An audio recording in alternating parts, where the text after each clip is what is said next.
అందరికీ praise lord. ఈ సాయంకాల సమయం ఆడాలని ప్రార్థనకి మనం ప్రార్థన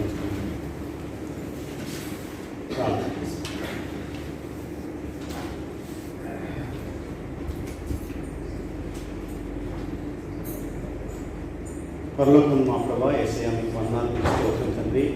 ఆయన రాజుల రాజు ప్రభువు మీరు మా సృష్టికర్త, ఆయన నడిపించే దేవుడు, అయా మేము స్వస్థపరిచే దేవుడు, అయినా కాపాడే దేవుడు, అయా మాకు బలమిచ్చే దేవుడు, అయినా ప్రభావం ఏదైతే దేవుడు అలా మీకు వందనాలు ఇస్తున్నాం తండ్రి. ఈ వారం అంతా ప్రభావం ఇచ్చిన కాపుల కృప బలం కొరకు మీకు వందనాలు చేస్తున్నాం. జ్ఞానం విషయం మీకు వందనాలు తండ్రి. అయా ఈ పట్టించిన ప్రభావ భయం కొరకు మీకు వందనాలు చేస్తున్నాం ప్రభావ. అయినా ఈ సాయంత్రం సమయంలో మరొకసారి అందరం కలిసి ప్రభావ కుటుంబాలుగా తండ్రి, మరి వ్యక్తిగతంగా నేను సంఘంలో ప్రభావ మందిరం మీకు వచ్చిందైనా మేము శుద్ధించడానికి, మేము గణపరచడానికి మరొకసారి మీకు వందనాలు చెప్పి ప్రభావితం వచ్చినాం తండ్రి. ఎన్నో మేలుతో మనం చెబుతున్నాం ప్రభావ. రోజు నిరమంతం రాత్రంతా నేను తండ్రి కాపుగా దయచేసి మీకు వందనాలు చేస్తున్నాం తండ్రి. అయా నేను మీకు వందనాలు తండ్రి. మాకు అందరికీ తండ్రి సమయానికి రానికి ఇచ్చిన భాగ్యం కొరకు మీకు వందనాలు ప్రభావ. ఇంకొకటి ప్రభావ రానైనరో అందరితో తండ్రి మీరు క్షేమంగా తీసుకోమని ప్రార్థన చేస్తున్నాం తండ్రి. వెహికల్స్ చుట్టూ ప్రభావ మీరు కాపులు వేస్తుంది మీకు వందనాలు తండ్రి. డ్రైవింగ్ చేస్తున్నప్పుడు ప్రభావ మీ కృపతో ప్రభావ వెళ్ళిన ప్రభావ నడిపిస్తుంది మీకు వందనాలు చేస్తున్నామైనా. మరి ఇంటికాడ విడిచిపెట్టిన పిల్లల కూడా ప్రార్థన చేస్తుంటుంది ప్రభావ. పిల్లలు ప్రభావ మీ కాపు దయచేయండి ప్రభావ. మీ ఇక్కడి కాకుండా ఇండియాలో విడిచిపెట్టిన కుటుంబాల కూడా ప్రార్థన చేస్తున్నామైనా. అయా మరి సంవత్సరాలు ప్రభావ మరి కుటుంబాలు చూడకుండా ఉన్న ప్రభావ మరి వీళ్ళు కూడా ప్రార్థన చేస్తున్నాం తండ్రి. ఆ కుటుంబంలో ప్రభావ తండ్రి మీ సమాధానం ప్రభావ, శాంతి నా పిల్లలకు ప్రభావ తండ్రి మీ కాపుదల మీ జ్ఞానం దయచేయండి అయినా, మీ కృప దయచేయండి ప్రభావ. స్వస్థత దయచేయండి తండ్రి. ఎటువంటి ప్రభావ మరి దుష్ట శక్తులు పనిచేయకుండా మీ మీ అగ్ని వారి పైన దయచేయమని ప్రార్థన చేస్తున్నాం. చుట్టూ మీరు దయచేయండి అయినా. అయా ప్రభావ వారికి ఏదైతే సహాయం కావాలో అవన్నీ సహాయం మీకు దయచేయమని ప్రార్థన చేస్తున్నాం ప్రభావ. మీకు స్తోత్రం ప్రభావ. ఇక్కడ ఉన్న ప్రభాతని మరి హస్బెండ్స్ అందరూ కూడా బ్రదర్స్ కూడా ప్రార్థన చేస్తున్నాం ప్రభావ. వారి ప్రభాతని మంచి తలంపు దయచేయండి తండ్రి ప్రభావ. ప్రేమ దయచేయండి అయినా తండ్రి ప్రభావ మీ పట్ల తండ్రి. ఇంకా అయినా మరి ప్రభావ అయినా మిమ్మల్ని కొనియాడే తండ్రి జీవితం దయచేయండి తండ్రి ప్రభావ. వారిని ప్రభావ ముట్టండి అయినా తండ్రి మంచి నిద్ర దయచేయండి తండ్రి. అయా మరి డ్యూటీస్లో మీకు సహాయం చేయండి ప్రభావ తండ్రి. ఎండల్లో పనిచేయడం ప్రభావ చాలా కష్టం అయా. మీరే బలము శక్తిని దయచేయడం ప్రార్థన చేస్తున్నాం ప్రభావ. మీకు స్తోత్రం మీకు వందనాలు తండ్రి. మా తల్లిదండ్రులని ప్రభావం కుటుంబంలో ఉన్న పిల్లలందరి ప్రభావం మీరు దీవించండి తండ్రి. అయినా మీకు స్తోత్రం ప్రభావ. మరి నేను ఎగ్జామ్స్ రాసిన పిల్లలు కూడా ప్రార్థన చేస్తున్నాం ప్రభావ. మరి ఎగ్జామ్స్ పోస్ట్ పోయినాయి ప్రభావ ఈ కోవిడ్ ద్వారా. అయా పిల్లలు రాసిన దగ్గరైనా మీ జ్ఞానం ప్రభావ, మీ కాపుదల మీ ప్రభావ, మీ కృపతో నింపమని ప్రార్థన చేస్తున్నాం తండ్రి. అయా మీకు స్తోత్రం ప్రభావ. ఈ సెటప్ చేస్తున్న ప్రభావ మరి సామాన్లు ప్రభావ చర్చ్ని సెటప్ చేస్తున్న వీళ్ళందరినీ దీవించిన ప్రభావ తండ్రి. ప్రతి చిన్న పని చేస్తున్న విడుదల ప్రభావ మీరు దీవించి ఆశ్రయించమని ప్రార్థన చేస్తున్నాం ప్రభావ తండ్రి. డ్రైవింగ్ చేసుకుంటే ప్రభావ తండ్రి, డ్రైవింగ్లో హెల్ప్ చేసిన వీళ్ళందరూ ప్రభావ మీ సహాయం దయచేయండి తండ్రి. వాళ్ళని బ్లెస్ చేయమని ప్రార్థన చేస్తున్నాం ప్రభావ. నా చర్చ్ కోసం ప్రార్థన చేసిన వీళ్ళందరూ ప్రభావ దీవించండి తండ్రి. చర్చ్ ప్రభావ తండ్రి మరి ఎంతోమంది బయట ఫ్యామిలీస్ ప్రభావ సహాయం చేస్తున్న వాళ్ళని దీవించమని ప్రార్థన చేస్తున్నాం తండ్రి. ప్రభా ఇండియాలో ప్రభావ తండ్రి మా సహోదరులు ప్రభావ తండ్రి సంఘం గురించి ప్రార్థన చేస్తున్న ప్రభావ ఇద్దరిని ఆ బిడ్డలు మీకు దీవించమని ప్రార్థన చేస్తున్నాం అయినా. మీకు స్తోత్రం మీకు వందనాలయ్యా. అయా ప్రార్థన అవసరాలన్నీ ప్రభావ మీరు తీర్చమని అయినా మీకు ప్రభావ మేము వేడుకుంటున్నాం ఎస్సయ్యా.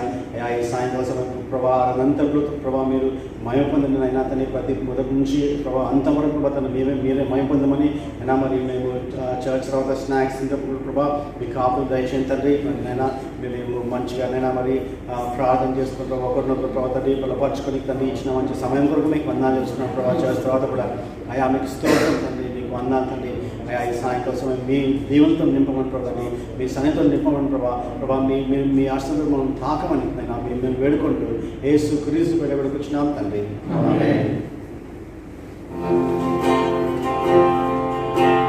తండ్రి దేవా తండ్రి దేవా నా సర్వం నీవయ్యా, నీవుంటే నాకు చాలు. తండ్రి దేవా నా సర్వం నీవయ్యా, నీవుంటే నాకు చాలు.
మనం అని గట్టిగా చెప్తాం. ప్రభు చెప్తున్నాడు కదా, అది చాలా చాలా స్ట్రాంగ్ అనమాట. అందుకనే మనం అది గుర్తుపెట్టుకోవాలి. ఎవరు చెప్పారు ఆ మాట? మనల్ని క్షమించిన ప్రభు, మన కొరకు తన ప్రాణం అర్పించిన ప్రభు చెప్తున్నారు. ప్రాణంను అర్పించడానికి తన కుమారుని పంపించిన ప్రభు చెప్తూ ఉన్నారు. మిమ్మల్ని వారి పాపములను వారి అక్రమములను ఇకను ఎన్నటికీ జ్ఞాపకం చేస్తున్నారు. ఈరోజు మనము రోమిల్కి రాసిన పత్రిక 12వ అధ్యాయం ఆల్రెడీ మనం నేర్చుకున్నాము. ఎక్కడి నుంచి నేర్చుకున్నాడు? 12వ అధ్యాయం 1వ వచనం నుంచి 21వ వచనం వరకు 21 వచనాలు నేర్చుకున్నాం మనము. జ్ఞాపకం ఉందో లేదో తెలియదు. ఒకవేళ మర్చిపోతే మళ్ళీ ఒకసారి నేను రిక్వెస్ట్ చేస్తున్నాను అందరినీ, దయచేసి రోమిల్కి రాసిన పత్రిక 12వ అధ్యాయం మొత్తం నేర్చుకుంటే చాలా బాగుంటుంది. లార్జ్ పోర్షన్స్ ఆఫ్ స్క్రిప్చర్ నేర్చుకోవడం అంటే పెద్ద పాసేజెస్, పెద్దవి అవసరమైన పాసేజెస్ని, అవసరమైన ఏమంటున్నాను పెద్ద అధ్యాయాల్ని అలా నేర్చుకోవడం చాలా మంచిదండి.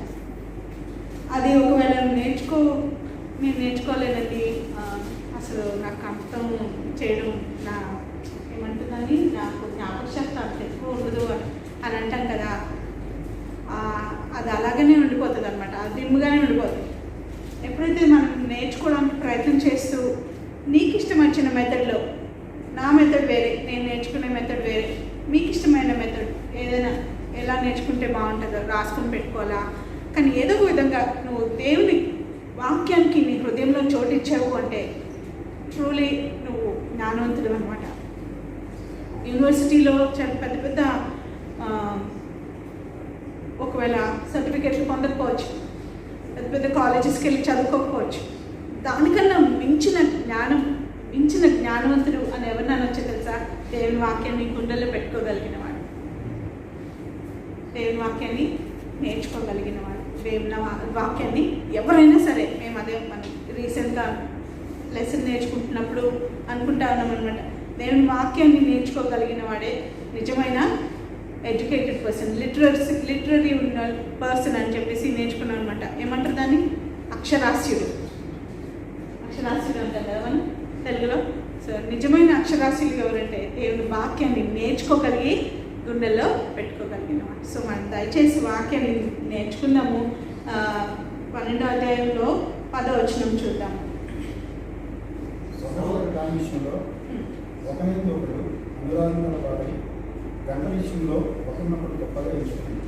చెప్తాం ఒకసారి.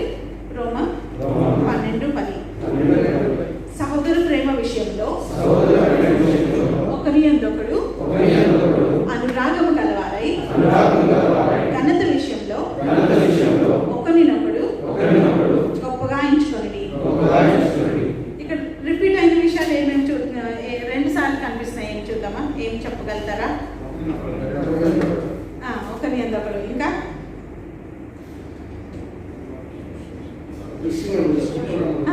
రైట్ విషయంలో అన్నది కదా. సహోదర ప్రేమ విషయంలో, ఇంకోటి ఘనత విషయంలో. 2 విషయాలు మనకు నేర్పిస్తున్నారు ఇందులో. సహోదర ప్రేమ ఇంకా ఘనత.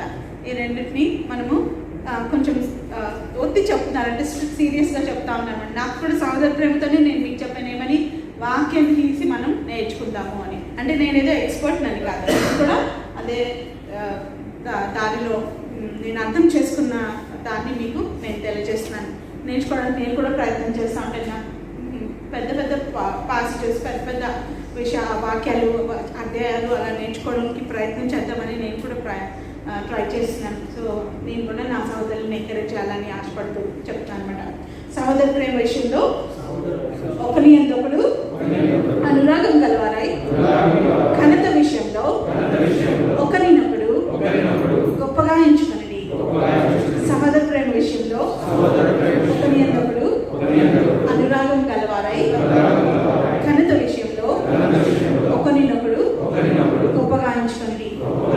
ఇది విశ్వాసులకి చెప్తున్న విషయం అనమాట. దేవుని విశ్వాసం నుంచి దేవునితో నడుస్తూ, దేవుని యొక్క ప్రణాళికలో నడుచుకుంటూ, నేను ఎలా అయినా దేవుని చిత్తాన్ని చేయాలి, దేవుని కోసం నేను పరిశుద్ధంగా బ్రతకాలి, దేవుని యొక్క ప్రణాళికలో నేను నడవాలి అని అనుకుని దేవుని వాక్యం చేత పట్టుకొని మనం నడిచేటప్పుడు మనకున్న ఆ యొక్క బంధాన్ని దేవుడు మళ్ళీ గుర్తు చేస్తున్నారు అనమాట. అది ఎలాంటి బంధము? దేవుని క్రీస్తు ప్రభులో దొరికిన బంధం ఎలాంటిది? సహోదర ప్రేమ కదా. సహోదర ప్రేమ అంటే అది చాలా గొప్ప ప్రేమ. అది ఆ ప్రేమ దానిలో ఏం చెప్తున్నారంటే ఒకరిని ఒకడు అనురాగం కలవాలై ఉండాలంట. అనురాగం కలిగి ఉండడం అనే ఆ మాటని సాధారణంగా వాడాం కదా మనం కదా. అది మనం మామూలుగా వాడే మాట కాదు అనురాగం అని, కానీ ఇట్స్ లైక్ టు ఎక్స్ట్రీమ్ లెవెల్లో ఉంటుంది అనమాట. అంటే ఒక డోర్స్ చాలా ఏమంటారు దాన్ని జంక్ పట్టేస్తున్నది అనుకోండి, అదంతా డోర్స్ దగ్గర. అప్పుడు ఏమవుతుంది? తెరిచినప్పుడు మూసినప్పుడు పెద్ద శబ్దం వస్తూ ఉంటుంది కదా. అదే అప్పుడు ఏం చేస్తాం మనం? అలా నచ్చుతుందా మనకి? ఆ పెద్ద శబ్దం వస్తూ గరగరా తెలుసుకుంటా ఉంటే అప్పుడు బాగుంటుందా? చక్కగా తెరవాలనిపిస్తుంది కదా సైలెంట్గా. ఈవెన్ మన జాయింట్స్ కూడా అంతే. చాలా నొప్పిగా నడుస్తున్నాం అనుకోండి, ఎలా ఉంటుంది? కష్టం అనిపిస్తుంది కదా. అదే చాలా ఈజీగా ఉంటే బాగుంటుంది. అంటే అక్కడ రఫ్ ప్లేసెస్ లాంటి దాని దగ్గర ఒక కైండ్నెస్ చూపించడం, జెంటిల్నెస్ నీ బ్రదర్ పట్ల చూపించడం.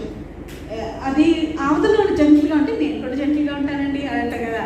అది మామూలుగానండి, అది ఎవరైనా చెప్తారు, ఆఫీసులో చెప్తారు. కానీ రఫ్గా ఉన్నప్పుడు, రఫ్ పరిస్థితుల్లో నువ్వు జెంటిల్గా ఉండగలగడం, అది అనురాగం అని అనిపించింది అనమాట నాకు. అంటే ఒక చిన్న ఆస్పెక్ట్, మేబీ మీరు ఇంకా నాకన్నా ఎక్కువ అర్థం చేసుకోగలుగుతారు ఆ విషయాన్ని. చేసి ఉండొచ్చు. అయితే ఎంత పక్కనున్న బ్రదర్ చాలా రఫ్గా ఉన్నప్పుడు కూడా నీ అనురాగాన్ని నువ్వు చూపించగలగడం, నీ ప్రేమను నువ్వు చూపించగలగడమే అనురాగం అని అనిపిస్తుంది. ఆ డోర్స్ ఎంత భయంకరంగా ఉంటాయంటే, అది తెరుస్తున్నప్పుడు మూస్తున్నప్పుడు ఏదో పురాతనమైన డోర్స్ని తెరుస్తున్నట్లు అనిపిస్తుంది కదా, అలాంటి శబ్దం వచ్చినప్పుడు. సో మనం ఏం చేస్తాం? దానికి ఆయిల్ వేసేస్తూ ఉంటాం కదా. ఆయిల్ వేసి దాన్ని సాఫ్ట్ చేయడానికి, దాన్ని మెత్తగా చేయడానికి సైలెంట్గా ఉంటాం. సో అనురాగం విషయంలో మనం అనిపిస్తుంది నాకు మన రఫ్ ప్లేసెస్లో మనం. ఇంకోటి ఏంటంటే ఘనత విషయంలో ఒకరినొకడు గొప్పగా పెంచుకుంటాం.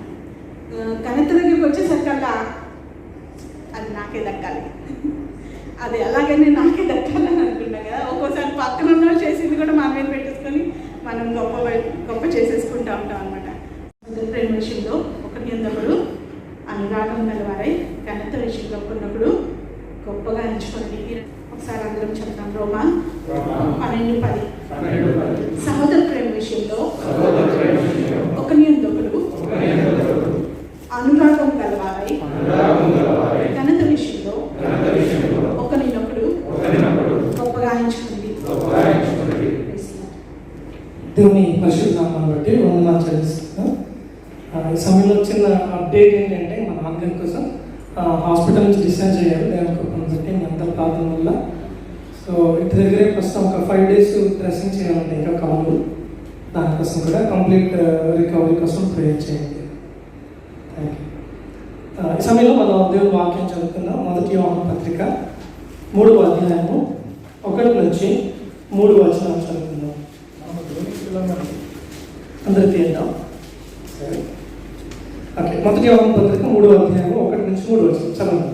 మనము దేవుని పిల్లలని పిలువబడినట్లు తండ్రి తన వ్యక్తి ప్రేమను అందించడం చూపించింది. మనం దేవుని పిల్లలని ఈ ఎదుగు చేత లోకం మనం ఎరగదు, ఏలైనగా అది ఆయన్ని ఎరగలేదు. మీలాగా ఇప్పుడు మనం దేవుని పిల్లలమై ఉన్నాము.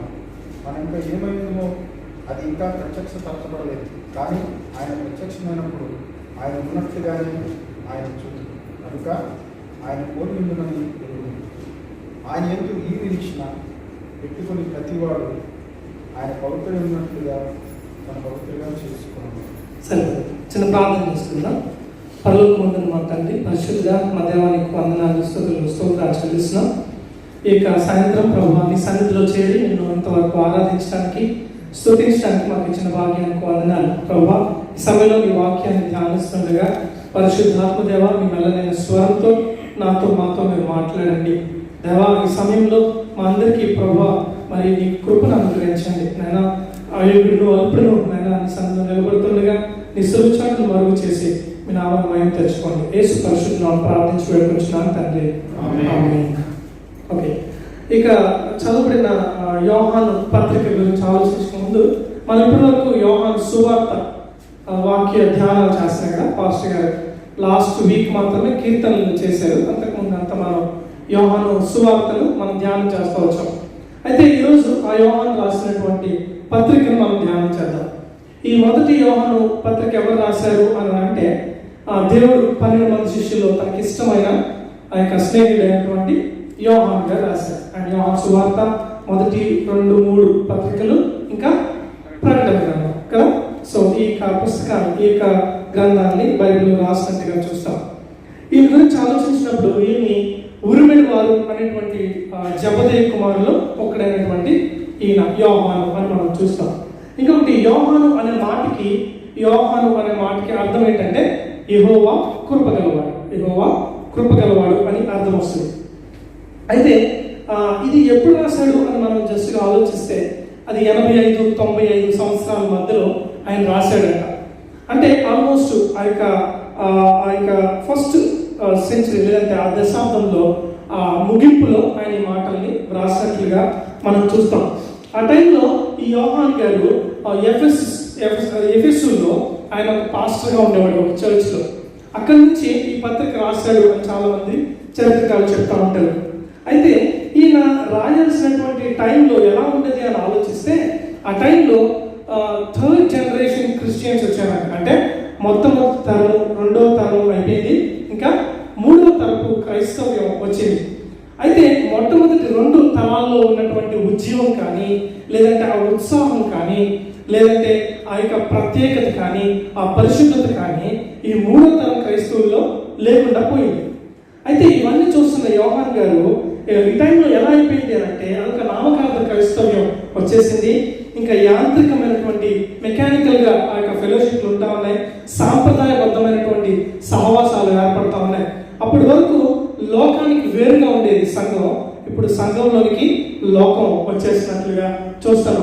ఇలాంటి టైంలో ఈ యోహాన్ గారు రాస్తా ఉన్నారు. ప్రత్యేకంగా ఆ టైంలో ఉన్నటువంటి పెద్ద ప్రాబ్లం, పెద్ద సమస్య ఏంటి అని అంటే ఆ టైంలో నాస్టిసిజం, డాసిజం అనేటువంటి ఒక 2 గ్రూపులు వచ్చాయి. వీళ్ళు ఏం చేసేవారు అంటే వాళ్ళు తప్పుడు బోధల్ని వాళ్ళు ఎక్కువగా బోధిస్తూ ఉండేవారు. వాళ్ళు ఏమనేవారు అంటే యేసు ప్రభువు ఆయన మాత్రం దేవుడు కాదు, లేదంటే ఆయన శరీరధారిగా రాలేదు, ఆయన వేరే శరీరంతో వచ్చాడు, లేదంటే ఆయన క్రీస్తు కాదు, ఆయన మెస్సయ్య కాదు అని చెప్పేవాళ్ళు. ఇంకొక గ్రూప్ వాళ్ళు ఏం బోధించేవాళ్ళు అంటే మనకున్నటువంటి శరీరం అంత ప్రాముఖ్యమైనది ఏమి కాదు, మన శరీరంలో ఉన్న ఆత్మ చాలా ప్రాముఖ్యమైనది, మన శరీరంతో ఏ పాపమన్నా చేసేవచ్చా కాదు కదా, చేసేవచ్చు అన్నట్టుగా వాళ్ళు బోధించడం మొదలు పెట్టారు. మనం ఆయన ఇంకొక మాట ఏమనేవారంటే ఈ ఆత్మ శరీరం అనే చెరలో ఉండిపోయింది, ఈ శరీరం అనే చెరలో నుంచి విడిపింపబడమే రక్షణ, ఈ రక్షణకు చాలా లౌకికం కావాలి, లౌకికమైనటువంటి జ్ఞానం కావాలి, అది మా దగ్గర చాలా ఉంది అని వాళ్ళని తప్పుడు బోధలు చెప్తా ఉండేవాళ్ళు. ఇలాంటి టైంలో ఇక చాలా పంట ముసలివాడు అయిపోయాడు యోహాన్ గారు. ఇలాంటి చాలా ఎక్స్పీరియన్స్ ఉన్నటువంటి, దేవుడితో తన హృదయాన్ని కలుపుకున్నటువంటి ఆ స్నేహితుడు అని పేరు కదా, అలాంటి ఆయన ఇవన్నీ చూసినప్పుడు తట్టుకోలేకపోయాడు. ఇంకా ఈ సంఘంలోంచి గొర్రె చర్మం కప్పుకున్న తోడేళ్ళు వంటి వాళ్ళు వస్తా ఉన్నారు అని మనం 4వ అధ్యాయంలో మనం చూస్తూ ఉంటాం.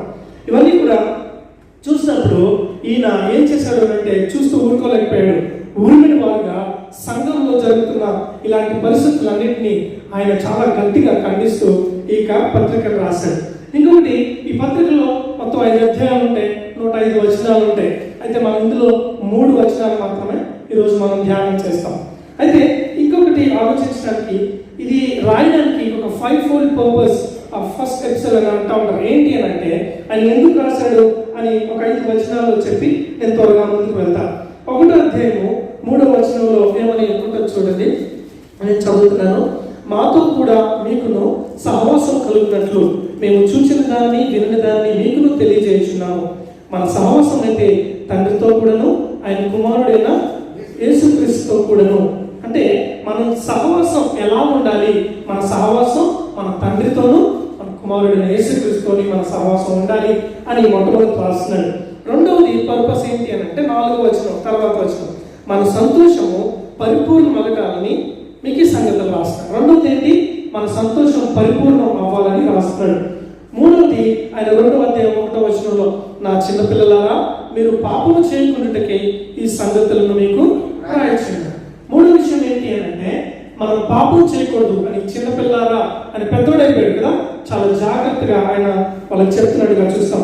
4వది ఏంటి అని అంటే 2వ అధ్యాయం 26వ వచనంలో ఉంటది, మిమ్మల్ని మోసపరచు వారిని బట్టి ఈ సంగతులు మీకు రాస్తా ఉన్నారు. మీరు మోసపరిచే వాళ్ళు చాలా మంది వచ్చేస్తున్నారు కాబట్టి మీరు మోసపోవద్దు అని రాస్తున్నాడు.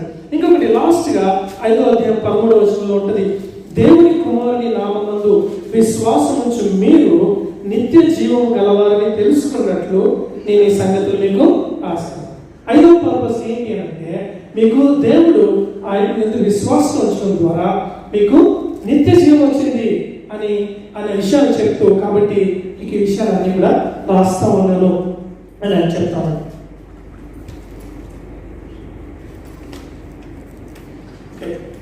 అయితే ఇక 5 అధ్యాయాల్ని మనం యాక్చువల్లీ ప్రాముఖ్యంగా 5 అధ్యాయాల్లో 2 చాలా మెయిన్ విషయాలు నేను మాట్లాడుతూ ఉంటాడు.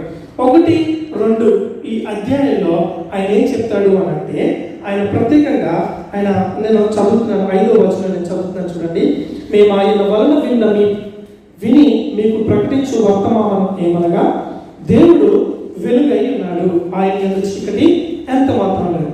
అంటే వెలుగై ఉన్నటువంటి దేవుడు ఆ వెలుగులో నడవడానికి నిన్ను నన్ను పిలుచుకున్నాడు. కాబట్టి ఈ మొదటి 2 అధ్యాయంలో మనకి ఏం కనబడుతుంది అంటే వెలుగైన దేవుడితో మన సహవాసం గురించి నాకు చెప్తా ఉంటాడు. సో మొదటి 2 అధ్యాయంలో ఫెలోషిప్ కోసం మనం మాట్లాడుతూ ఉన్నాం. ఏంటి ఫెలోషిప్ కదా, సహవాసం కోసం మాట్లాడతాడు. 3, 4, 5 అధ్యాయాల్లో ఆయన ఏ విషయాలు మాట్లాడతాడు అంటే ప్రత్యేకంగా 4వ అధ్యాయం 8వ వచనం నేను చదువుతున్నా, దేవుడు ప్రేమ స్వరూపి, ప్రేమ లేనివాడు దేవుని ఎరుగడు. దేవుడు ప్రేమ స్వరూపి, ఆయన ప్రేమ మనల్ని ఏం చేస్తుంది అని అంటే ఆయన ఈ 3, 4, 5 అధ్యాయంలో ఆయన ప్రేమ మనల్ని ఆయన కుమారులుగా చేసింది. అంటే 2 భాగంలో సన్షిప్ కోసం మాట్లాడు. మొట్టమొదటిది ఫెలోషిప్, రెండవది సన్షిప్. మొట్టమొదటిది సహవాసం, రెండవది కుమారత్వం. దేవుని యొక్క కుమారులు కుమార్తెలుగా ఉండడం కోసం ఆయన ఇక 3 అధ్యాయాలు రాస్తూ ఉంటాడు. ఒకసారి ఇక 3 వచనాలు మనం ధ్యానించక ముందు దీని గురించి ఆలోచించినట్లయితే ఈ 3 వచనాల్లో మనం ఏమి అర్థం చేసుకోవచ్చు అని అంటే ప్రత్యేకంగా దేవుడు మనకి చాలా మంచి వారిని ఇచ్చాడు, మనకి మంచి వారిని ఇచ్చాడు. కాబట్టి అవన్నీ కూడా అవి మంచివే మనకున్నవన్నీ. అయితే ఒకనొక దినాన ఇవంతటికంటే మించినవి శ్రేష్టమైనవి మనకి పరలోకంలో ఉన్నాయి. అర్థమవుతుందా అన్నమాట? ఇప్పుడు మనకి మంచివే, అయితే రాబోయే దినాల్లో మరి శ్రేష్టమైనవి మనకి దేవుడు ఇస్తున్నాడు అనే విషయాన్ని ఈ 3 వచనాల్లో ప్రాముఖ్యంగా నేను దినాల్లో చెప్పాలనుకుంటాను. అయితే ఒకసారి ఏమైంది అంటే హ్యారీ ఐరన్సైడ్ అనేటువంటి ఒక భక్తుడు ఉన్నాడు.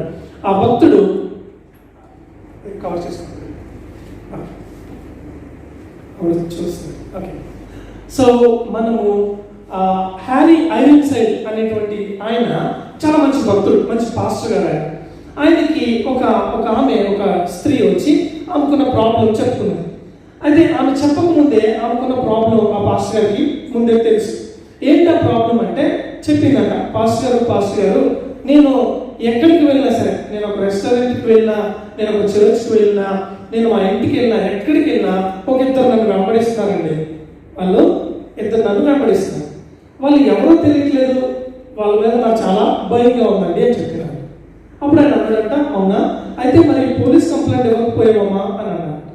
అవునా అని, అది కూడా చేశానండి, నేను పోలీసులకు చెప్పాను, 2 నన్ను ఎవరో వెంబడిస్తున్నారండి, నాకు తెలియట్లేదు అని అంటే ఆయన అన్నారు, వాళ్ళు చూసి అమ్మా నీ భ్రమపడుతున్నావు, నీ వెనకతలు ఎవరు పడట్లేదు, ఎవరు వెంబడించట్లేదు అని చెప్పి అయితే ఆమెకు ఆయన ఒక విషయం గుర్తొచ్చింది. ఈమెకు ఉన్నటువంటి ప్రాబ్లం ఏంటి అంటే ఇది ఒక ఫోబియా, ఎవరో నన్ను వెంబడిస్తున్నారు అనేటువంటి ఫోబియాలో ఉన్నదన్నమాట. ఆ విషయం తెలిసిన పాస్టర్ గారు ఆయన ఏం చెప్పారంటే, అమ్మ వాళ్ళిద్దరు ఎవరు నాకు బాగా తెలుసు అని చెప్పారు. ఎవరండి పాస్టర్ గారు, వాళ్ళు ఎవరు అసలు అంటే అన్నారంట, వాళ్ళిద్దరు కూడా దావీదు స్నేహితులే అని చెప్పారు. దావీదు స్నేహితుల ఎవరండి వాళ్ళు అని అంటే 23వ కీర్తన 6వ వచనంలో ఉంటుంది కదా, ఏముంటది? నీ బ్రతుకు దినములని కృపా క్షేమములు నీ వెంటవచ్చు ఆ మాట చెప్పాడు. చెప్తే అంటే వాళ్ళిద్దరు ఎవరో కాదమ్మా, ఒకరి పేరు కృప, ఇంకొకరి పేరు క్షేమం, ఒకరు గుడ్నెస్, ఇంకొకరు మర్సీ. వీళ్ళిద్దరూ నేను వెంబడిస్తున్నారు అంతే, ఏం లేదు, భయపడకుండా వెళ్ళిపో అని అనగానే అమ్మయ్య చాలా మంచి విషయం చెప్పారని చెప్పి ఆమె అప్పటి వరకు ఆమె జీవించే కాలంలో ఎలా చేసిందంటే, ఇంటికి వెళ్ళింది అనుకోండి, డోర్ తీసి వెళ్ళండి అనేదాన్ని. వాళ్ళిద్దరు లోనికి వెళ్ళాక వెళ్ళింది. అలా ఎక్కడికి వెళ్ళినా అలా చేసుకుంటూ తను బ్రతికిందంట. ఆయన చనిపోతున్నప్పుడు హ్యారీ ఐరన్సైడ్ ఈయన ఏం చెప్పారంటే, ఆమె గురించి ఈ మాటలు చెప్పు, ఇలా వచ్చింది, నేను ఈ విషయాలు చెప్పాను. ఆమె బ్రతుకు దినాలన్నీ కూడా ఏమనుకున్నదంటే, ఆమె వెనకాతల కృపాక్షేమం వెంట వస్తున్నాయి అనేటువంటి ఆ ఫోబియాతోనో, ఆ భ్రమతోనో, ఆ నమ్మకంతోనో ఆమె బ్రతికింది. ఈరోజు ఆమె చనిపోయింది.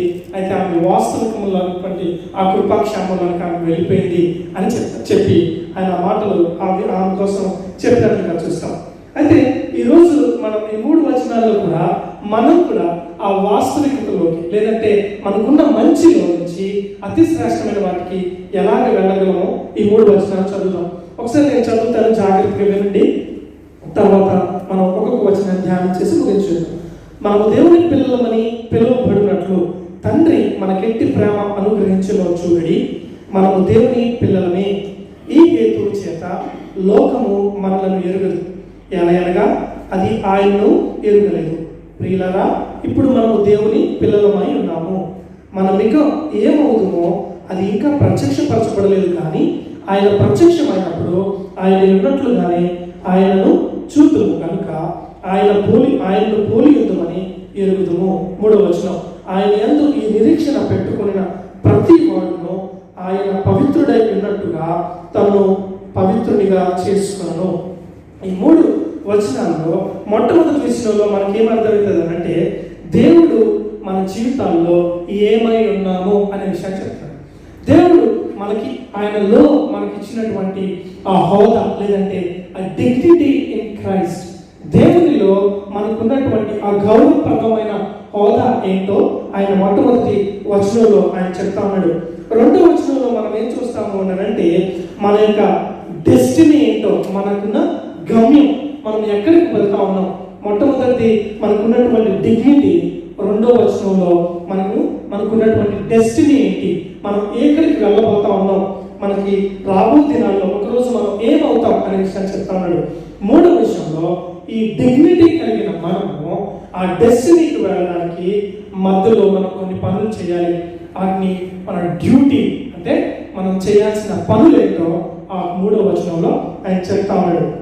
ఈ 3 వచనాల్లో చాలా మంచి ఈ సత్యాలను మనం నేర్చుకోవాల్సిన అవసరం చాలా ఉన్నది అనేది మనకు అర్థమవుతా ఉంది. ఇక్కడ చూడండి, మొదటి వచనాన్ని మనం ధ్యానించినప్పుడు మొదటిది ఏమనుకున్నాం, ఆ హోదా కదా, క్రీస్తులో మనకు ఉన్నటువంటి డిగ్నిటీ. 2వ వచనం మొదట్లో అంటే మొదటి వచనాన్ని సమాప్తి చేసి మొదట్లో ఇలా మాట్లాడుతున్నాడు, ప్రియులారా ఇప్పుడు మనము దేవుని పిల్లలమై ఉన్నాము కదా. ఈ మాట చదవగానే నాకేమనిపించింది అని అంటే, ఇప్పుడు మనము దేవుని పిల్లలమై ఉన్నప్పుడు, ఇప్పుడు అని అన్నప్పుడు అది ఏం చెప్తుందంటే మనకి నో డిలే కదా. ఇప్పుడు అని అన్నప్పుడు ఏమన్నా చేద్దామంటే ఎప్పుడు చేద్దాం, ఇప్పుడే అంటే దాని అర్థం ఏంటి, ఇంకా ఆలస్యం చేయొద్దు, ఇప్పుడే కదా.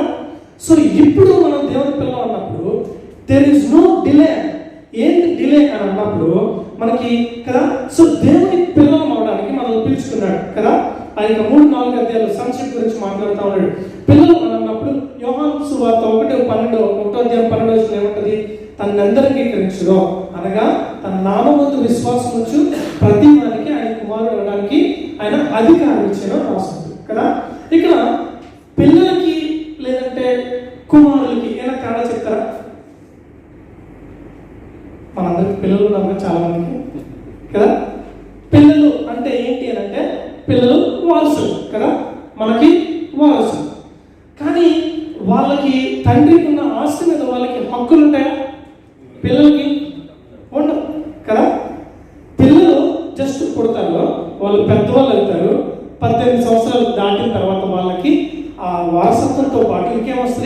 హక్కులు వస్తాయి కదా.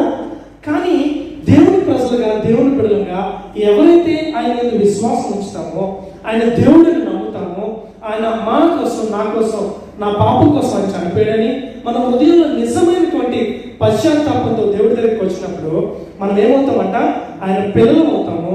అంతేకాదు ఆయన కుమారులు కూడా అవుతాము. అందుకనే ఇక ఇప్పుడు అని అన్నప్పుడు దెర్ ఇస్ నో డిలే.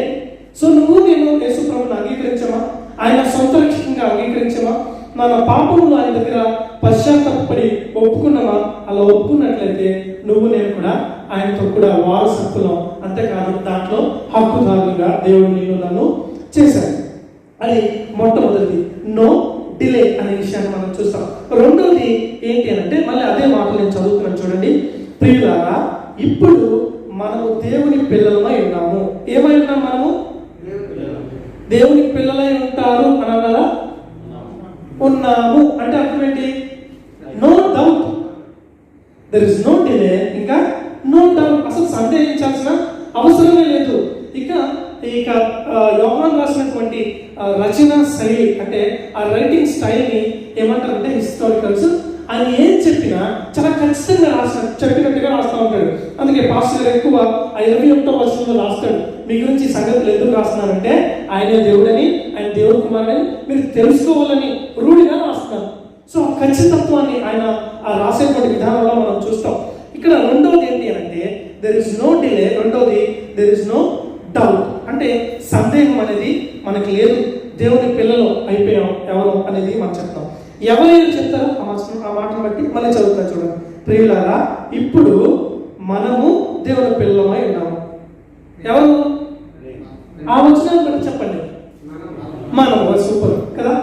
మనము అని అంటే నో డిఫరెన్స్, ఇంకొక భేదం లేదు. మన హెచ్చు తగ్గులు లేవు.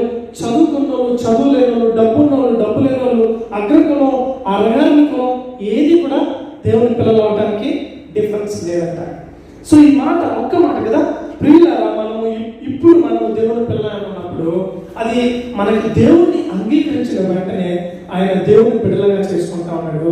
ఆయన బిడ్డలు అవడమే కాదు, అని ఖచ్చితంగా చెప్తా ఉన్నాడు. అంతేకాదు మన అందరినీ కూడా ఆయన పిల్లలు చేసుకోవడానికైనా ఇష్టపడతా ఉన్నాడు. ఈరోజు దేవుడు నిన్ను నన్ను అడిగితే, నువ్వు నా బిడ్డవయ్యావా అని అడిగితే మనం ఏం చెప్తామో ఈరోజు మనం ఆలోచించుకుందాం. ఓకే, ఇంకా ముందుకు కొనుక్కుందాం. ఇక్కడ చూస్తే మనము 3వ అధ్యాయం 1వ వచనాన్ని నేను చదువుతున్నాను. ఎవరు చదువుతారా? మనము దేవుని పిల్లలమని పిలువబడినట్లు తండ్రి మనకెట్టి ప్రేమను అనుగ్రహించడం చూడుడి. మనము దేవుని పిల్లలమే, ఈ హేతు చేత లోకము మనల్ని ఎరగదు, ఏలయనగా అది ఆయనను ఎరగలేదు. సరిపోతున్నాను. Thank you. ఈ మొదటి 2 లైన్స్ లో ఏమని ఉన్నది అని అంటే దేవుని పిల్లలుగా మనం పిలువబడ్డాం అనేది అర్థమైంది. తర్వాత దానికి పిలువబడ్డానికి ఏంటంటే కారణం చెప్పాలి మీరు. ఆ వచనంలో చూడండి, మళ్ళీ చదువుతాం. మనము దేవుని పిల్లలని పిలువబడినట్లు తండ్రి మనకెట్టి ప్రేమను అనుగ్రహించడం చూడండి. దేన్ని బట్టి ఆయన కుమారులు అయ్యాం మనం? ఆయన ప్రేమను బట్టి కదా. ఆయన ప్రేమను బట్టి మనం దేవుని పిల్లలు అయ్యాం. అదే కదా మనం చూసుకున్నాం. అయితే ఇక్కడ ఏమని రాశాడంటే మనకి ఎట్టి ప్రేమ. ఆ మాటలో ఎట్టి ప్రేమ అని అనేది ఆయన రచన శైలిలో ఏమంటామంటే దాన్ని సెన్స్ ఆఫ్ పౌండర్, అంటే అది చాలా ఆశ్చర్యం కల్పించేటువంటి మాట అంట. ఎలాగంటే ఒకసారి యేసు ప్రభు తన శిష్యులతో ఒక బోట్ మీద వెళ్తా ఉంటాడు. అర్ధరాత్రి అవుతుంది, చాలా పెద్ద తుఫాన్ వచ్చేస్తుంది. ఆయనేమో బాగా అలసిపోయి పడుకుంటాడు. ఆ రోజు ఏమవుతుంది, ఆ తుఫానికి మేము అందరం భయపడిపోతున్నాం. ప్రభు మేము నశించిపోతున్నాం, నీకు చింత లేదా అంటే యేసు ప్రభు ఏం చేస్తాడు, వెంటనే గాలిని సముద్రాన్ని గద్దించినప్పుడు ఆగిపోతాడు. అప్పుడు వాళ్ళు ఏమంటారు, ఈయన ఎవరు అని అంటారు. ఆ మాట ఉంటుంది, అది కూడా యోహాను రాస్తాడు. ఎవరు అని అన్నప్పుడు అది ఎట్టి ప్రేమ అని అంటే అది చాలా ఆశ్చర్యం కల్పించేది. ఇందులో ఒక 3 విషయాలు నేను చెప్పాలనుకున్నాం. ఆ ప్రేమ ఎలాంటిది అని అంటే లవ్ ఆఫ్ అన్డిజర్వ్డ్ అన్నట్టు. అంటే మనం అర్హులం కాదు, కానీ ఆ అర్హతను దేవుడు మనకి ఇచ్చి ఆయన మనల్ని ప్రేమించాడు అనే విషయం మనకు అర్థమవుతుంది. ఆ ప్రేమ గురించి మనం ఆలోచించినప్పుడు ఒకసారి నేను విన్న మాటలు ఏంటి అని అంటే ఒక ఆర్ఫనేజ్ ఉన్నదంట. ఆర్ఫనేజ్ అంటే తెలుసు కదా, అనాథాశ్రమం కదా. అనాథాశ్రమంలో చాలా మంది పిల్లలు ఉన్నారు. పిల్లలందరినీ లైన్ గా నిల్చోబెట్టారు. అనాథాశ్రమం నడిపించేటువంటి ఒక లేడీ, ఒక స్త్రీ డైరెక్టర్ అని ఏం చేసిందంటే ఆ పిల్లలు ఒక్కొక్కరు ముద్దు పెట్టుకుంటూ ముందుకు వెళ్తా ఉందంట. అలా వెళ్తున్నప్పుడు సడన్గా ఒక చివర ఒక అమ్మాయి ఉంది. ఆ అమ్మాయికి ఆ ముఖం అంతా కాలిపోయింది, చూడడానికి చాలా వికారంగా ఉంది. అలాంటి అమ్మాయి అక్కడ నించొని ఉంది. అందరిని ముద్దు పెట్టుకొని వస్తున్నప్పుడు ఆమె దగ్గరికి రాగానే ఆమె అన్నదంట, మేడం మీరు అందరినీ ముద్దు పెట్టుకుంటున్నారు, అందరూ చాలా అందంగా ఉన్నారు కాబట్టి మీరు ముద్దు పెట్టుకుంటున్నారు. నా ముఖం అంత బాగలేదు కదా, మీరు నన్ను ముద్దు పెట్టుకోవద్దు, కానీ నేను ఈ అనాథాశ్రమంలో ఉండడం మీకు ఇష్టమే అన్నట్టుగా నాకు ఒక చిన్న హగ్ ఇచ్చి వెళ్ళిపోండి చాలు అని అన్నమాట. అయితే ఆమె చేసినటువంటి పని ఏంటి అంటే, ఆమె దగ్గరికి వెళ్ళి ఆమెని గట్టిగా పట్టుకొని ఆమెకి పదే ముద్దులు చాలా పెడతానే ఉందంట. పదే ఆమె ముద్దులు పెడతానే ఉందంట. ఆ పాప పెద్ద అయిన తర్వాత ఆమె గురించి ఈ సంఘటన రాస్తూ ఏమన్నదంటే, ఆమెకి నేను ఇక్కడ ఉండడమే కాదు, నేనంటే చాలా ప్రేమ అనే విషయాన్ని ఆమె చూపించడానికి నా పైన నా ముఖం మీద చాలా పదే ఆమె ముద్దులు పెడతా ఉంది. ఈరోజు యేసు ప్రభు నిన్ను నన్ను చూసినప్పుడు, మన మురికి బ్రతుకులు, మన రహస్య బ్రతుకులు ఆయన చూసినప్పుడు కూడా ఆయన ఏం చేస్తున్నారు తెలుసా? నిన్ను నన్ను ఆ విధంగా ముద్దు పెట్టుకోవడానికి, ఆయన అనర్హులమైన మనల్ని నిన్ను నన్ను ప్రేమించడానికి ఆయన ఇష్టపడతా ఉన్నాడు. ఆ ప్రేమ ఎలాంటిది అని అంటే, లవ్ ఆఫ్ అన్డిజర్వ్డ్. మనం అనర్హులం కదా, అది హేతువు లేనటువంటి ప్రేమ, కారణాలు వెతకనటువంటి ప్రేమ. అంతేకాదు, రెండవది 3వ అధ్యాయం 16వ వచనంలో ఉంటుంది కదా, యోహాను 3:16 ఏముంటుంది చెప్తారా?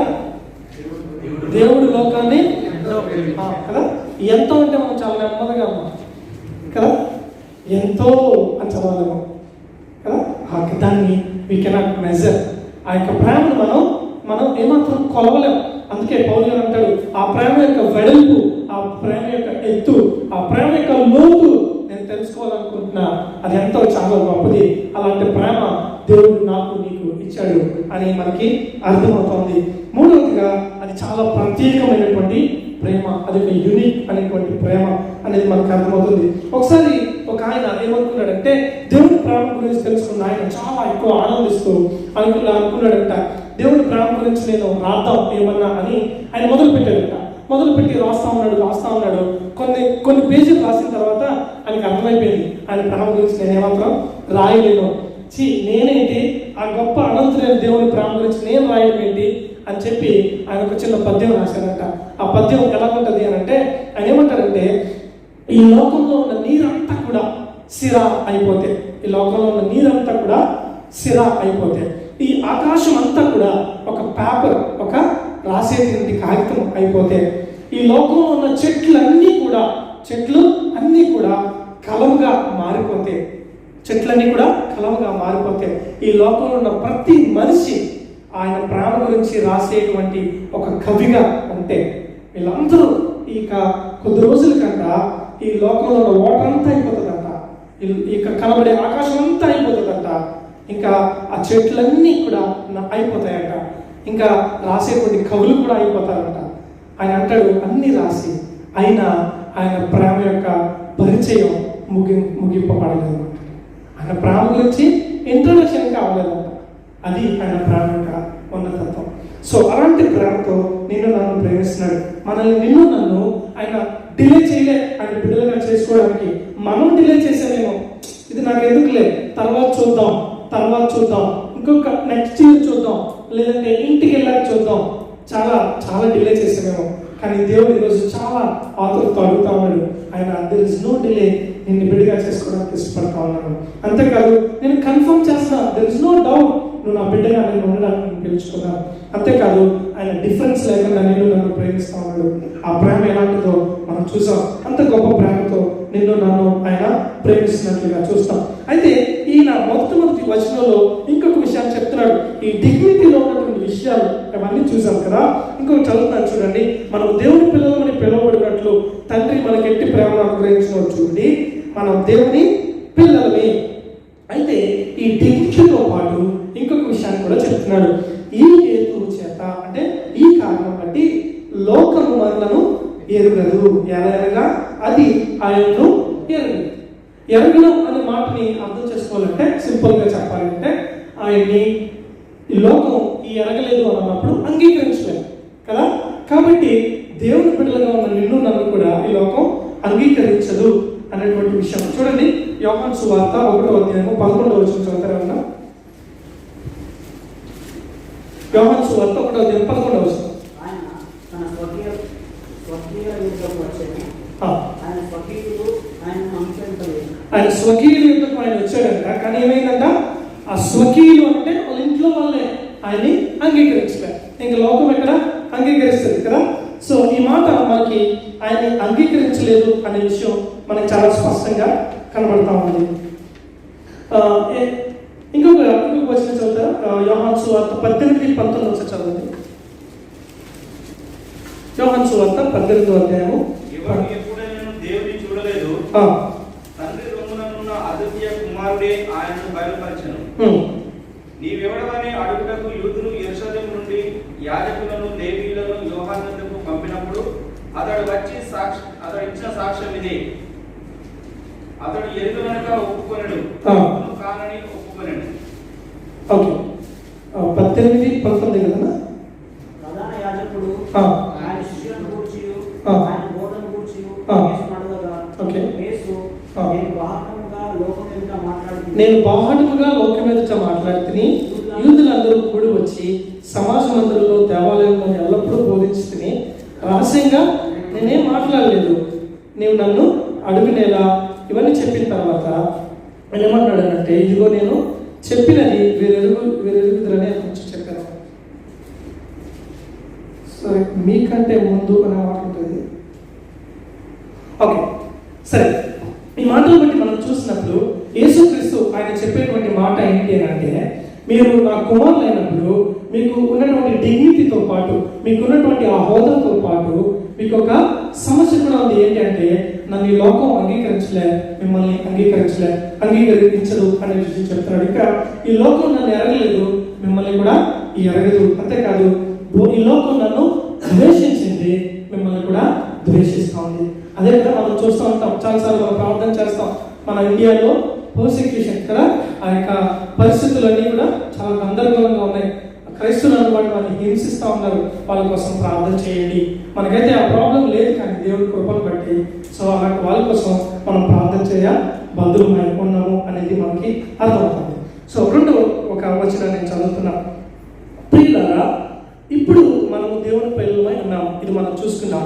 మనం ఇంకా ఏమవుతుందో అది ఇంకా ప్రత్యక్షపరచబడలేదు, కానీ ఆయన ప్రత్యక్షమైనప్పుడు ఆయన ఉన్నట్లుగానే ఆయన చూతుము కనుక ఆయన పోలి ఉందామని ఎరుగుతాము. ఇక్కడ చూడండి, ఆయన ఏమన్నాడంటే, ఆయన ప్రత్యక్షమైనప్పుడు. ఈ మాటలు దేని గురించి చెప్తామంటే, ఆయన రెండవ రాకడ కోసం, ఆయన నీ కోసం నా కోసం ఆయన తిరిగి రానయ్యున్నాడు అనే విషయాల కోసం చూస్తున్నాం. ఇక్కడ మళ్ళా ఎంత ఖచ్చితంగా మాట్లాడుతున్నాడు చూడండి. ఆయన ప్రత్యక్షమైనట్లయితే అని రాస్తుంది అక్కడ. ఆయన ప్రత్యక్షమైతే అనేది ఉందా? ఆయన ప్రత్యక్షమైనప్పుడు అన్నది కదా. అంటే దాని అర్థం ఏంటి? ఆయన ఖచ్చితంగా ఆయన మళ్ళా తిరిగి వస్తాడు అనే విషయాన్ని ఆయన చెప్తా ఉన్నాడు. ఇది సర్టెన్, అంటే అది చాలా ఖచ్చితమైనది. ఎలాగా? మనకి ఐపీసీ అంటే తెలుసా, ఇండియన్ పీనల్ కోడ్ ప్రకారం ఎవడైనా తప్పు చేస్తే వాడి మీద ఎంతమంది సాక్ష్యాలు చెప్పాలి? 2 లేక 3 చెప్పాలి, అప్పుడే అది ఖచ్చితం కదా. అయితే ఈ విషయం కోసం, ఆయన తిరిగి వస్తాడు అనే విషయం కోసం ఆయన ఎవరెవరు చెప్పాలో చూద్దాం. చూడండి, యోహాను సువార్త 14వ అధ్యాయము 3వ వచనం. యోహాను సువార్త 14వ అధ్యాయము 3వ వచనం చదువుతారా? నీకు స్థలం స్థిరపరిచిన నేను స్థలంలో మీరును ముందులాగిన మరలా వచ్చి మిమ్మల్ని తీసుకొని వెళ్తాను అని అన్నాడు. ఇది ఎవరు చెప్పారు ఈ మాటలు? యేసు ప్రభు తనంతటి తానే స్వయంగా ఆయన సాక్ష్యం ఇచ్చినటువంటి మాటలు. ఆయన ఏమంటున్నాడు? నేను మీ గురించి సిద్ధపరచగలుగుతా స్థలం వెళ్ళి మళ్ళా నేను వస్తాను, ఎందుకని? మిమ్మల్ని నాతో కూడా తీసుకుని వెళ్ళడానికి అని యేసు ప్రభు చెప్తున్నాడు. రెండవ సాక్ష్యం చూడండి, అపోస్తల కార్యాలు 1వ అధ్యాయం 11వ వచనం. అపోస్తల కార్యాలు 1వ అధ్యాయం 11వ వచనం. మీరెందుకు నిలిచి ఆకాశం వైపు చూస్తున్నారు? మీ యొద్ద నుండి పరలోకమునకు చేర్చుకొనబడిన ఈ యేసే ఏ రీతిగా పరలోకమునకు వెళ్ళుట మీరు చూచితారో ఆ రీతిగానే ఆయన తిరిగి వచ్చినని వారితో చెప్పారు. యేసు ప్రభు ఆయన ఆరోహణం అయిపోయాక ఆయన అలా చూస్తూనే వెయిట్ చేస్తున్నారు శిష్యులందరూ కూడా. అలా వెయిట్ చేస్తున్నప్పుడు ఎవరు వచ్చారంటే ఒక దూత వచ్చి చెప్తా ఉంది, ఎందుకు గలిలీ ప్రజలారా మీరు ఎందుకు వెయిట్ చేస్తున్నారు? చూశారు కదా యేసయ్య ఎలాగైతే వెళ్ళాడో అలాగే ఆయన మళ్ళా తిరిగి రానయ్యున్నాడు అని ఆ దూతలు కూడా సాక్ష్యం ఇచ్చినట్టుగా చూస్తాం. అయితే మూడవదిగా మనుషుల యొక్క సాక్ష్యం చూద్దామా? మొదటి తెస్సలోనికీ పత్రిక 4వ అధ్యాయము 13వ వచనం.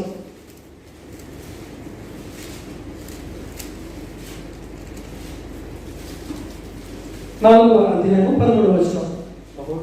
సహోదరులారా నిరీక్షణ లేని ఇతరులే దుఃఖపడకుండా నిమిత్తము నిద్రించుతున్న వారిని గూర్చి మీకు తెలియకుండా మాకు ఇష్టం లేదు. యేసు మృతి పొంది తిరిగి లేచునని మనం నమ్మిన ఎడల అదే ప్రకారము యేసునందు నిద్రించిన వారిని దేవుడు ఆయనతో కూడా వెంట పెట్టుకొని వచ్చెను. ఆయన మరలా తిరిగి వస్తాడు అనేటువంటి స్పష్టతని వాళ్ళు ఇస్తున్నట్టుగా చూస్తాం. ఇంకొకటి మనం ఆ యొక్క వచనంలో మనం ఏం చూస్తామనంటే ఆయన ప్రత్యక్షమైనప్పుడు ఆయన ఉన్నట్లుగానే ఆయనను చూతుము కనుక ఆయనను పోలి యుద్ధమని ఎరుగుదము. ఈ వచనంలో మనకి ఏమనుకుంటుందంటే ఆయన ఎలాగైతే వస్తున్నాడో మన ప్రతి కన్ను కూడా ఆయన చూస్తుందంట. చూసినప్పుడు ఇంకా ఏమంటున్నాడంటే ఆయన ఎలాగైతే ఉంటాడో మనం కూడా అలాగే ఉంటాము అని, ఆయన పోలి ఉంటాము అనే మాట చూస్తున్నాం. ఇక్కడ ఆయన పోలి ఉండటం అనేది ఎలాగా అనంటే ఆయన ప్యూరిటీ ఇన్ మైండ్ ఉంటుందంట. అంటే ఆయన మైండ్లో ఎలాంటి కల్మషం కానీ ఎలాంటి కక్ష కానీ ఎలాంటిది కూడా ఆయన మనసులో ఉండదు. మనకి చెప్పగలం అలాగా చెప్పలేం కదా. సో బయటకు వచ్చి మనం మంచిగా హల్లెలూయా స్తుతి అని చాలా చక్కగా నటించవచ్చు, కానీ మన లైఫ్లో మన అంతరంగాలు మనం చూసుకుంటే తెలుసుకుంటాం.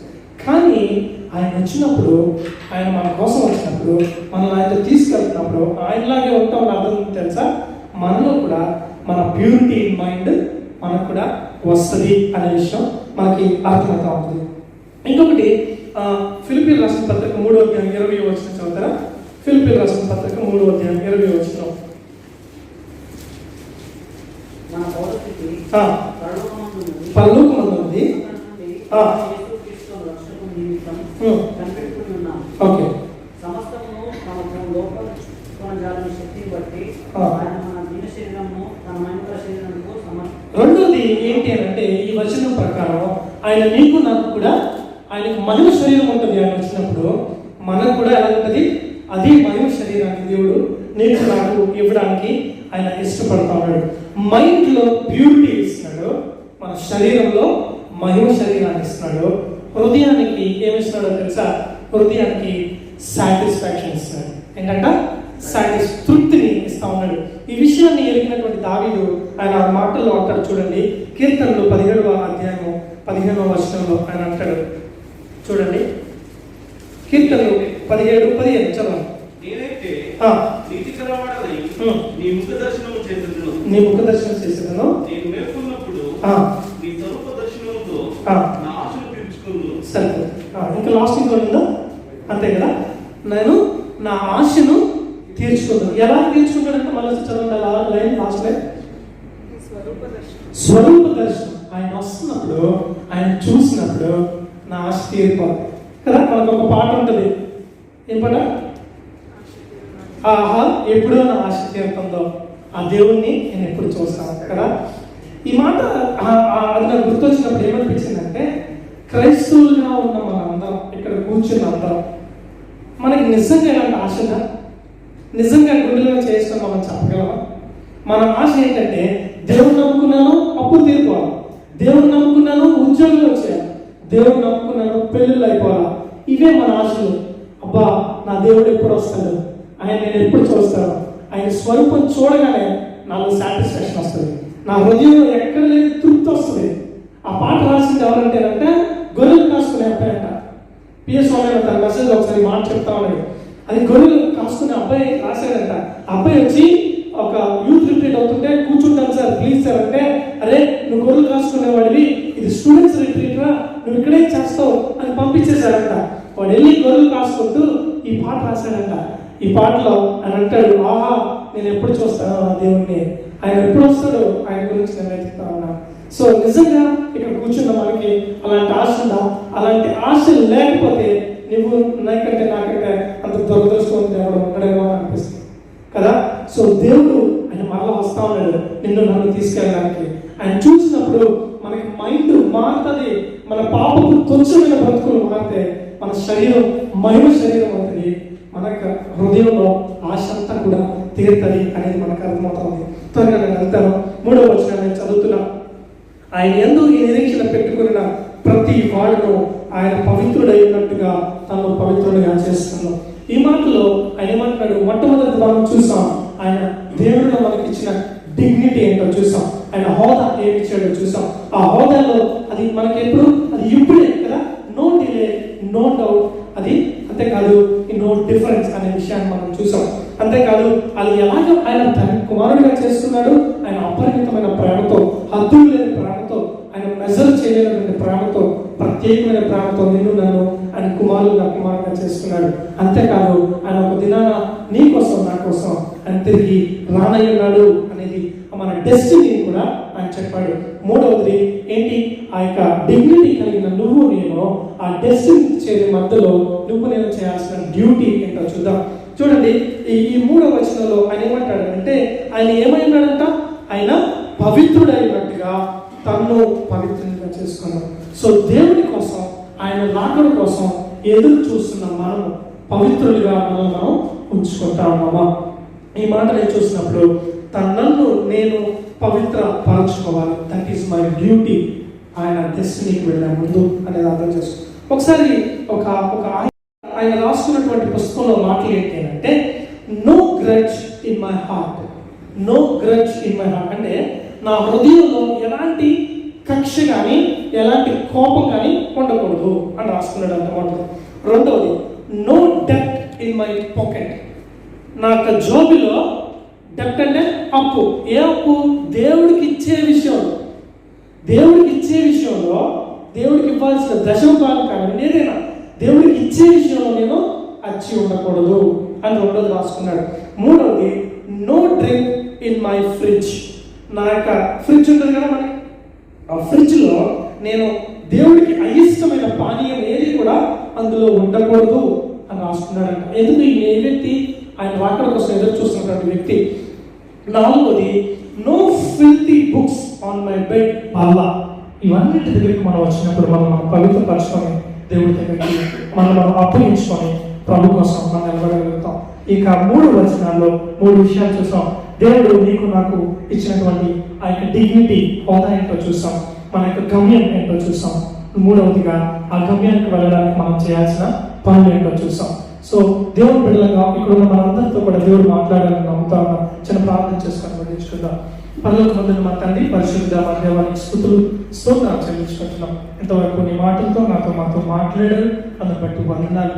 ఇంకను ఇక్కడ ఎవరైనా నీ పిల్లలు కాకుండా ఉన్నారేమో ప్రభువా, నన్ను వారితో నువ్వు మాట్లాడుతున్నావు, సూటిగా మీరు మాట్లాడుతున్నారని నేను నమ్ముతా ఉన్నా ప్రభువా. దీనికి డిలే లేదని నీ వాక్యంలో చెప్తోంది ప్రభువా. ఎవరైతే అంగీకరిస్తున్నారో వారిని మీరు జ్ఞాపకం చేసుకోండి. యేసు పరిశుద్ధ ప్రార్థిస్తున్నాను తండ్రి, ఆమేన్.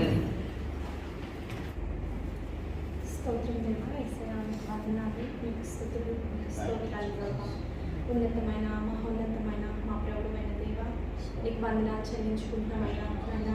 నీ కృపలో, నీ దయలో నాయన మీ బిడ్డలమైన మమ్మల్ని అందరినీ అయా నాయన భద్రపరిచి నాయన నీ మాటలు వినడానికి మమ్మల్ని సజీవులుగా ఉంచి నాయన ప్రభా, నీ ఉన్నతమైన ఉద్దేశాలు నాయన నీ యొక్క విషయాలన్నింటినీ మాకు నాన్న తెలియపరుస్తున్నారు. మీకు వందనాలు. ఇదే మాకు మీరు ఇచ్చిన మీ యొక్క నాన్న మాటని బట్టి మీకు వందనాలు ప్రభా. అయా మా ఆనందం మీరై ఉన్నారు ప్రభా, మీకు వందనాలు. అయా తండ్రి, మీరు వివరించిన మీ ప్రేమను బట్టి మీకు వందనాలు. ఆ ప్రేమకు మేము అర్హులం కాదు కానీ అయా ఆ ప్రేమకు నాయన మమ్మల్ని అర్హులుగా చేశారు, మీకు వందనాలు. అయా మీ గొప్ప రక్షణ మాకు ఇచ్చారు ప్రభా, మీకు వందనాలు. అయా మీ పరలోకపు నాయన వారసులుగా మమ్మల్ని చేసి మరలా అయా మమ్మల్ని మీతో ఉండట కొరకు అయా తీసుకొని వెళ్ళటకు అయా మీరు మా కొరకు వస్తున్నారు. అయా మేమందరం పవిత్రులంగా నాయన ప్రభా నీ సారూప్యంలోనికి మార్చబడ్డానికి నాయన మీరు చూపిస్తున్న కృపను బట్టి వందనాలు. నాకు మాకు మా అందరికీ మీరే సహాయం చేయండి తండ్రి. ఇదిగోండి మీరు మాట్లాడిన ప్రతి మాట మేము జ్ఞాపకం పెట్టుకొని నాయన ప్రభా అయా మా జీవితాల్లో నాయన చేసే వరముగా మమ్మల్ని అందరినీ బలపరచమని మీ సన్నిధిలో ప్రార్థిస్తున్నాం ప్రభా. మీరు చూపించిన ఇట్టి ప్రేమను బట్టి ఇట్టి కృపను బట్టి మీకే స్తోత్రాలు. మీరే మహిమ పొందండి నాయన. నాయన ప్రభా ప్రతి ఒక్కరిని నాయన నన్ను మమ్మల్ని అందరినీ ఆశీర్వదించండి అయా. ఇంటి దగ్గర నా కుటుంబాలను కూడా తండ్రి మీరు జ్ఞాపకం చేసుకోండి. ఇంకా మీ సన్నిధికి రాని వారిని మీరు జ్ఞాపకం చేసుకోండి. ఇంకా మిమ్మల్ని మీ రక్షణ అంగీకరించని వారిని మీ కృపలో జ్ఞాపకం చేసుకోండి తండ్రి. మీకు వందనాలు అయా. మరియు ఆది నుంచి అంతం వరకు మీరు మహిమ పొందినందుకు మీకు స్తోత్రాలు అయా తండ్రి. ప్రతి ఒక్క ప్రార్థన మీరు ఆలకించారు, మీకు వందనాలు అయా. ఇంకా ప్రతి ఒక్క విషయంలో మీరే సహాయం చేయండి. ప్రతి ఒక్క బిడ్డను ఆశీర్వదించండి. మళ్ళా మేమందరం సంఘంగా కూడేంత వరకు ఇండివిజువల్స్గా నాన్న మీ కృప కాపుదల మాకు ఈ 1 వీక్ అంతటా దయచేయమని ప్రార్థిస్తున్నాం ప్రభా.